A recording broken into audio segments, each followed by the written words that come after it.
Hey everyone, welcome back to the channel. If you're using Notion to manage your projects, notes, or even a full workspace, you'll eventually want to collaborate with teammates or friends. Today, I'm going to show you how to add collaborators to your Notion workspace. And at the end, I'll also show you how to publish your pages to the web so anyone can view them. Let's get right into it. Go to the page, click Share in the top right,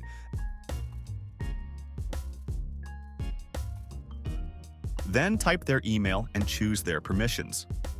Now click on Invite Members in the top right corner. You can choose their access level, like full access, can edit, can comment, or view only.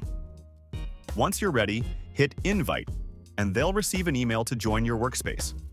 This is perfect if you're working with clients or external partners.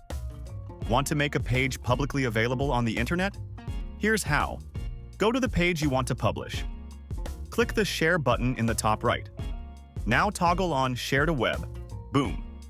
Your page now has a public URL that anyone can view. And that's it. Now you know how to add collaborators to your Notion workspace and how to publish pages to the web. If you found this video helpful, don't forget to like, subscribe, and hit the notification bell so you never miss a tutorial.